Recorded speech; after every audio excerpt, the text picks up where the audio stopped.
রাম পশুরাম সবাই থাকে সেখানে রাধা মাধবের অন্তরঙ্গ। সেখানে গেলে আপনি বন্ধুভাবে তার সাথে খেলবেন, কখনো কৃষ্ণের কাঁধে চড়বেন, মনে না?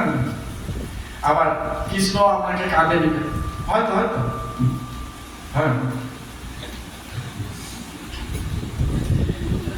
চলছে না। যখন কৃষ্ণ হেরে গেছে বলছে কৃষ্ণ তোকে কাঁধে নিতে হবে, সকালে বলেছে, তাহলে সেটা কিরকম অন্তরঙ্গ হলে সেইখানে সেই জায়গায় পৌঁছাতে পারবে। আর ওইখানে সার্টিফিকেট দিবে একদম, সে কোনো ওখানে ঘুষ টুসের বেলায় নেই। আপনি মনে করছেন টাকা দিয়ে আমি সার্টিফিকেট বের করে নেবো, ওখানে সার্টিফিকেট দেয় শ্রীমতী রাধা রানী, ওটা কোনো সখীর আন্ডারে দেয়নি। উনি সার্টিফিকেটটা দিলে তারপরে আপনি সেই খেলায় চান্স পাবেন। মানে কি গোচারা লীলা, মৃদুবনের খেলা ইত্যাদি যেসব খেলা আছে, সব খেলা, এই খেলা নিয়ে একটা স্কন্ধ আছে, দশম থেকে দ্বাদশ স্কন্ধ, এইটা শুধু খেলা লেখা আছে।